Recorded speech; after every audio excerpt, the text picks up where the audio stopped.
अस्सलामुअलैकुम नाजरीन हमारे चैनल बिन्ते हवा में खुश आमदीद। सबसे पहले आपसे गुजारिश है कि हमारे चैनल को सब्सक्राइब कर लें। तो आइए वीडियो शुरू करते हैं। हज़रत अबू अब्दुर्रहमान अब्दुल्ला बिन उमर बिन खत्ताब रदियल्लाहु अन्हु कहते हैं कि मैंने सुना रसूलुल्लाह सल्लल्लाहु अलैहि वसल्लम फरमाते थे, तुमसे पहले उम्मतों में से 3 शख्स एक सफर पर निकले, हत्ता कि रात हो गई। चुनाचा रात गुजारने के लिए वो एक गार में दाखिल हो गए। थोड़ी ही देर के बाद पहाड़ से एक बड़ा सा पत्थर लुढ़क कर नीचे आया, जिसने गार के दाने को बंद कर दिया। ये देखकर उन्होंने आपस में कहा कि इस इब्तिला से निजात की यही सूरत है कि तुम अपने आमाले सालिहा के वास्ते से अल्लाह से दुआ करो। चुनाचा उन्होंने अपने अपने आमाल के हवाले से दुआएं की।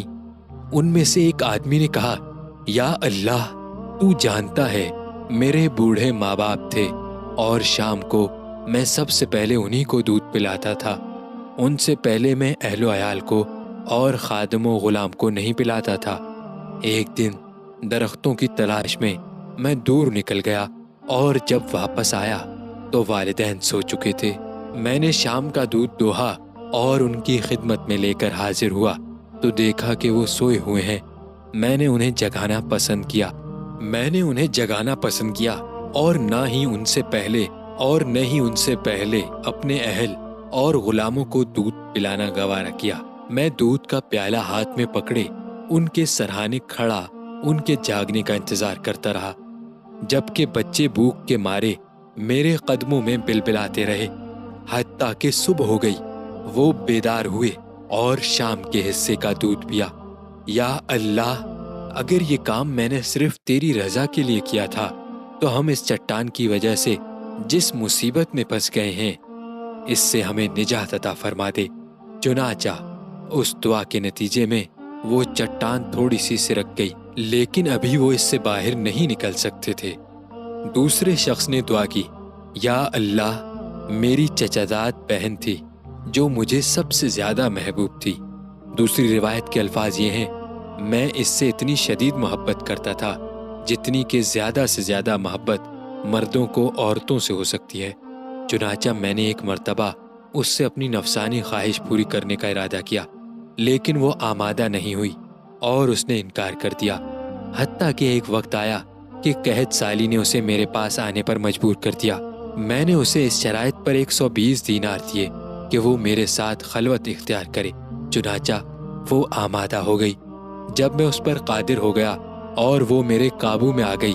दूसरी रिवायत के अल्फाज हैं, जब मैं अपनी नफसानी ख्वाहिश पूरी करने के लिए उसकी दोनों टांगों के दरमियान बैठ गया तो उसने कहा, अल्लाह से डर और इस मेहर पर्दे को नाहक मत तोड़। इसके उन अल्फाज ने या अल्लाह, तेरा खौफ मुझ पर तारी कर दिया। मैं इससे दूर हो गया, हालांकि वो तमाम लोगों में से मुझे सबसे ज्यादा प्यारी थी, और मैंने सोने के वो दीनार भी छोड़ दिए जो मैंने उसे दिए थे। या अल्लाह, अगर मैंने ये काम तेरी रजा के लिए किया था तो ये नाजिल शुदा मुसीबत हमसे दूर फरमा दे। चुनाचा वो चट्टान कुछ और सिरक गई, लेकिन वो अब भी इस गार से बाहर नहीं निकल सकते थे। तीसरे ने दुआ की, या अल्लाह, मैंने कुछ मजदूरों को उजरत पर रखा था, सबको मैंने उनकी उजरत दे दी। सिर्फ एक मजदूर अपनी मजदूरी लिए बगैर चला गया था। मैंने उसकी मजदूरी की रकम को कारोबार में लगा दिया, हत्ता कि उससे बहुत सा माल बन गया। कुछ अरसे के बाद उसने मेरे पास आकर कहा, अल्लाह के बंदे, मुझे मेरी उजरत अदा कर दे। मैंने कहा, ये ऊंट, गायें, बकरियां और गुलाम जो तुझे नजर आ रहे हैं, ये सब तेरी उजरत का समर है। इसने कहा, अल्लाह के बंदे, मुझसे मजाक न कर। मैंने कहा, मैं तुझसे मजाक नहीं कर रहा। चुनाचा मेरी वजाहत पर वो सारा माल ले गया, इसमें से उसने कुछ न छोड़ा। या अल्लाह, अगर मैंने ये काम सिर्फ तेरी रजा की खातिर किया है तो ये मुसीबत जिसमें हम मुब्तला हैं हमसे दूर कर दे। चुनाचा वो सारी चट्टान सिरक गई और गार का मुंह खुल गया और सब बाहर निकल आए। दोस्तों, अगर आपको हमारी वीडियो अच्छी लगी हो तो आपसे गुजारिश है कि हमारे चैनल को सब्सक्राइब करें और इसे दूसरों तक पहुंचाएं।